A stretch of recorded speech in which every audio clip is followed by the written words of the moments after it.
శుక్రవారం శాసన మండలిలో సభ్యులు అడిగిన ప్రశ్నలకు సమాధానం ఇచ్చారు రాష్ట్ర రెవెన్యూ, రిజిస్ట్రేషన్ మరియు స్టాంప్ శాఖ మంత్రులు అనగాని సత్యప్రసాద్. ఏదైతే అసైన్ భూములు ఫ్రీ హోల్డ్ చేసేందుకు గాను అధ్యక్ష 22A నుండి తొలగించేందుకు అధ్యక్ష జియో నంబర్ 596 గత ప్రభుత్వం తీసుకొచ్చింది అధ్యక్ష కూటమి ప్రభుత్వం వచ్చిన తర్వాత ఫ్రీ హోల్డ్ చేసిన అసైన్ భూముల వివరాల్లో ఏమైనా తప్పులు దొరికాయా లేదా అనేసి రీవెరిఫికేషన్ చేయడం చేపట్టాం అధ్యక్ష. అయితే అధ్యక్ష రీవెరిఫికేషన్లో 13,59,505 ఎకరాలు ఫ్రీ హోల్డ్ చేసినట్లు, వాటిల్లో 25,276 ఎకరాలు అమ్మకాలు జరిగినట్లుగా రిజిస్ట్రేషన్ జరిగినట్టుగా నిర్ధారించడం జరిగింది అధ్యక్ష. అయితే అధ్యక్ష 25,276 ఎకరాల్లో 7,837 ఎకరాలకు సంబంధించి అక్రమాలు జరిగినాయని చెప్పేసి కూడా దీంట్లో నిర్ధారించడం జరిగింది అధ్యక్ష. అంటే దాంట్లో 20 ఏళ్ళు పూర్తి కాకపోవచ్చు, లేకపోతే ఏదైతే అసైన్ నామ్స్ పెట్టారో దాంట్లో ఫుల్ఫిల్ చేయనటువంటి కార్యక్రమం అధ్యక్ష. అయితే అలాగే అధ్యక్ష వారు అడిగినట్టుగా బి ప్రశ్న అధ్యక్ష సామాజిక తరగతుల వారీగా ఫ్రీ హోల్డ్ భూముల అమ్మకాలు అధ్యక్ష. ఎస్సీలు అమ్మినవి 3,459 ఎకరాలు అయితే అధ్యక్ష, కొన్నవి 2,340 అధ్యక్ష.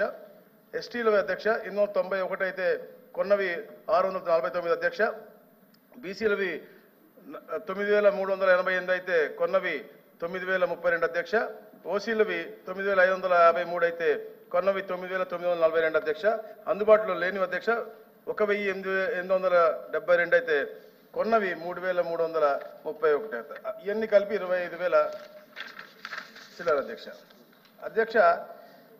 రాష్ట్రంలో కూటమి ప్రభుత్వం ఏర్పడిన తర్వాత అధ్యక్ష ప్రజా ఫిర్యాదుల పరిష్కార సంస్థ అధ్యక్ష PGRS అను మేము 15/6/2024 ప్రారంభించాం అధ్యక్ష. మీరు గమనిస్తే అధ్యక్ష దీంట్లో దాదాపుగా చూస్తుంటే గత 5 నెలల్లో చరిత్రలో ఏ రాష్ట్రంలోనూ ఎక్కడ కూడా రాని విధంగా 70,000 ఫిర్యాదులు అధ్యక్ష. రెవెన్యూ డిపార్ట్మెంట్కి వచ్చినటువంటి ఫిర్యాదులు దాదాపుగా 70,000 ఫిర్యాదులు అధ్యక్ష.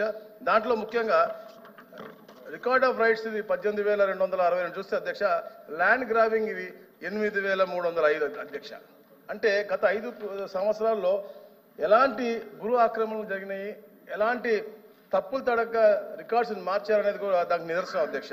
అయితే అధ్యక్ష ప్రైవేట్ వ్యక్తుల భూమితో పాటు వివిధ గవర్నమెంట్ భూముల్లో కూడా ఇలాంటి కబ్జాలు గురైనాయి అధ్యక్ష. అందుకనే అధ్యక్ష మేము కూడా ఏదైతే గతంలో 1982 ల్యాండ్ గ్రాబింగ్ చట్టం ఉందో దాన్ని సవరించి నూతనంగా ల్యాండ్ గ్రాబింగ్ చట్టం కూడా తీసుకురాబోతా ఉందో అధ్యక్ష. నిన్ననే మనం అసెంబ్లీలో కూడా ప్రవేశపెట్టడం జరిగింది అధ్యక్ష. ఎందుకంటే అధ్యక్ష 1982 ల్యాండ్ గ్రాబింగ్ యాక్ట్ వచ్చి కేవలం అర్బన్ ప్రాంతానికే ఉండేది.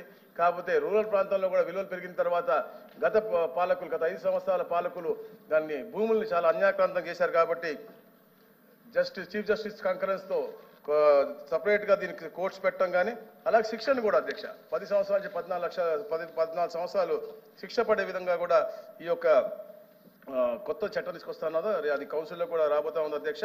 ఎందుకంటే మొన్న 6వ తారీఖునే ఇది ఒక మన క్యాబినెట్లో పాస్ అవడం జరిగింది, ఆమోదించడం జరిగింది అధ్యక్ష. అలాగే శాసనసభలో కూడా నిన్న ప్రవేశపెట్టాం అధ్యక్ష. ఎందుకంటే అధ్యక్ష ఈ యొక్క ల్యాండ్ గ్రాబింగ్ యాక్ట్ మూలంగా అధ్యక్ష ఏదైతే ఈ కబ్జాకోరులు ఉన్నారో, ఎవరైతే భూ ఆక్రమణ చేశారో వాళ్ళందరికీ గుండెల్లో దడ పుట్టించాలి. అలాగే భవిష్యత్తులో కూడా ఎప్పుడు కూడా పేదవాళ్ళు ప్రతి ఒక్క సెంటిమెంట్ ఎమోషన్ అధ్యక్ష వాళ్ళ భూములు లాక్కుని అన్యాక్రాంతం అవ్వకూడదని చెప్పే లక్ష్యంతోనే ఈ యొక్క ల్యాండ్ గ్రాబింగ్ యాక్ట్ తీసుకొస్తాను అధ్యక్ష. ఎందుకంటే అధ్యక్ష వాళ్ళు పెద్దందరూ మాట్లాడుతున్నారు లిక్కర్ గురించి, ల్యాండ్ గురించి ఏదో తక్కువ మాట్లాడితే వాళ్ళకే మంచిది అధ్యక్ష. ఎందుకంటే గత 5 సంవత్సరాలు శాండు, మైనింగు, లిక్కరు, ల్యాండు దీంట్లో అత్యయంగా అన్యాయం జరిగిందనేది తెలిసే ఈ రాష్ట్ర ప్రజలు ఆ పరంధాముడు వాళ్ళకి 11 ఇచ్చాడు సార్ అసెంబ్లీలో ఎలక్షన్లో.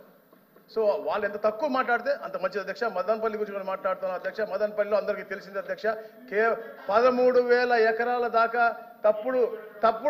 తప్పుడు లెక్కలతో ఫ్రీ హోల్డ్ చేసి పేరు మార్చాలని ప్రయత్నం చేశారని చెప్పేసి ఒక నిర్ధారణకు వచ్చింది అధ్యక్ష. దాంట్లో 500 ఎకరాలు ఆల్రెడీ పూర్తి అయ్యిందని చెప్పేసి కూడా మనకి నిర్ధారణలో వచ్చింది కదా. తప్పకుండా అధికారులు అవ్వచ్చు లేదా ప్రజాప్రతినిధులు అవ్వచ్చు, ఎవరైతే తప్పులు చేశారో తప్పకుండా వారికి శిక్ష పడుతుంది అధ్యక్ష. దాంట్లో ఎంతటి వారున్నా కూడా ఎవరిని కూడా వదిలిపెట్టేది సమస్య లేదు అధ్యక్ష. థ్యాంక్ యూ అధ్యక్ష.